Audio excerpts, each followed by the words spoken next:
Minister of Foreign Affairs, my colleagues, the deputy speakers.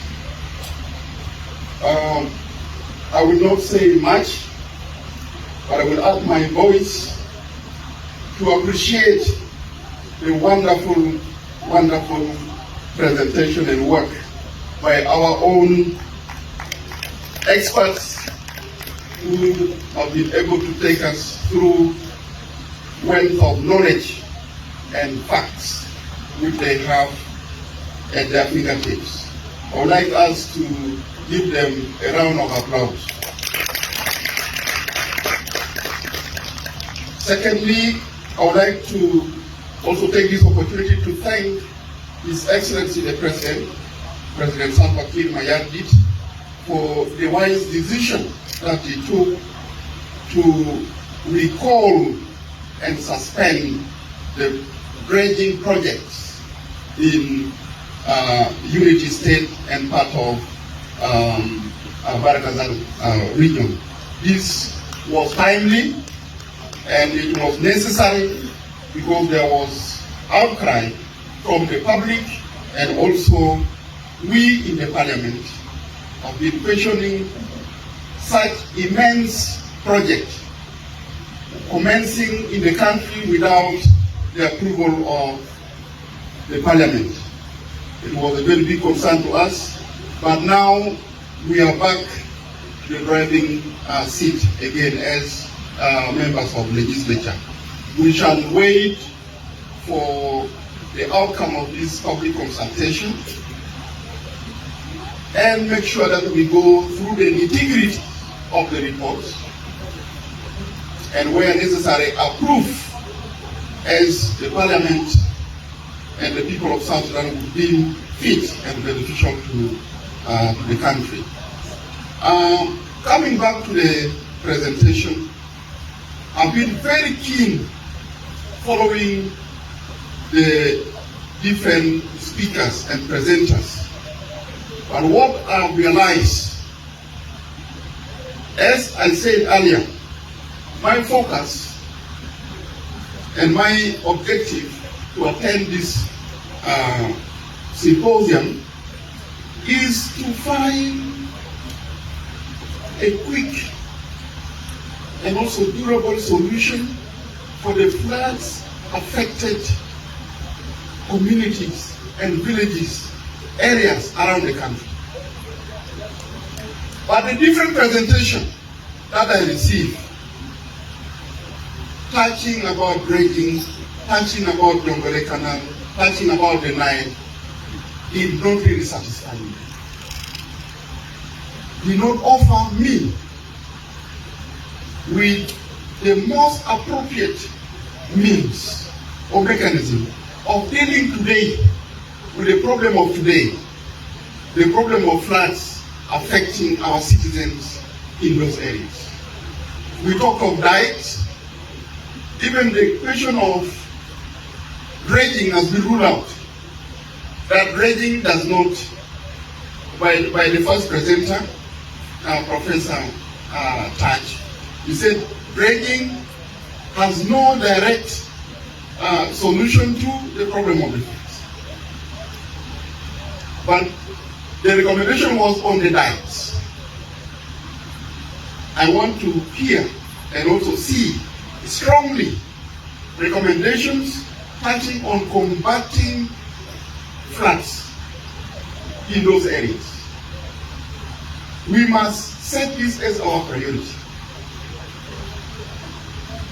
I know there have been many presentations about the politics around the Nile.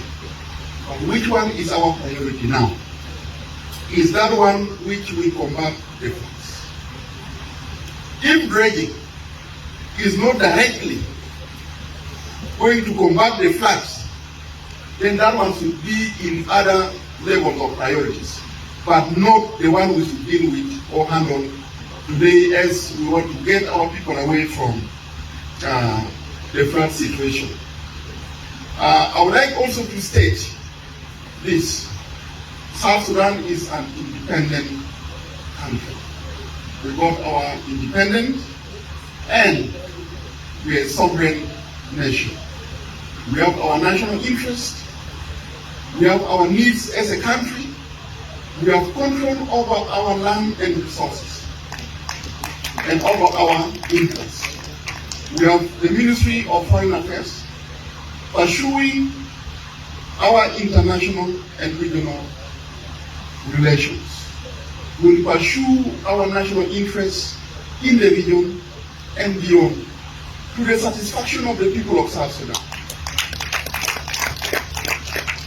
We, as Parliament, representing our people, are not here to serve the interests of foreign nations.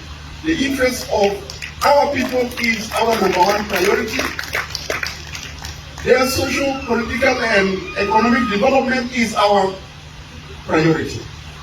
Whoever is trying to promote projects or push projects through the throats of our government or the people of South Sudan, we are not going to approve such projects. We will respond to any project that alleviates poverty, that will promote development of South Sudan. And some of these projects are around the Nile. The priority that I see, if you put dredging here and you put dam construction also here, and you put clearance here, yes, the scientific studies have shown that clearing the rivers, especially the bridge which has been affected by water weeds, that's why the waters are not flowing, that would be my priority. And that would be our priority in the Parliament, to ensure that the water passes through the tunnels to relieve the areas from flooding. My second priority would be the dams.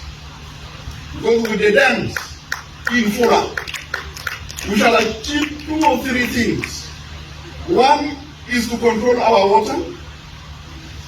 You see, honorable members and colleagues, if the flooding in Bentiu is as a result of blockage of the bridge, what about the flooding in Jonglei, in Bo, in Twitch? What caused it? That means there are other factors that are causing the floodings in these areas. And if it is the outflow of the Nile, then we need to construct dams on the Nile so that we can control the levels of water. If they are drowning our population, then we can make sure that we adjust accordingly.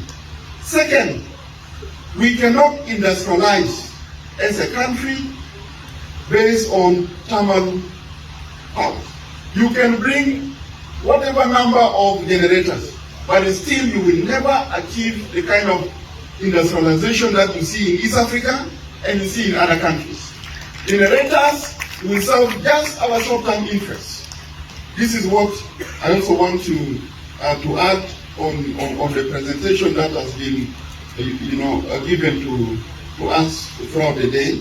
Otherwise, with these few remarks, I would like to thank the honorable members who persevered to remain seated up to now. I know many of us stay very far away in the residential areas, and also transport challenges would have informed the decision of others to leave early. But I'm very grateful for those who remain behind, and we are very attentive. And I also advise our experts and also the executive. There are other matters that we can discuss behind doors. Others we can discuss in the open. I don't know whether these are media. We have been saying a lot in the House, even us in the Parliament. There are other matters that we will commit to closed sitting, while others will be open. So let us distinguish which ones should be brought out and which one should not be brought out. Thank you very much.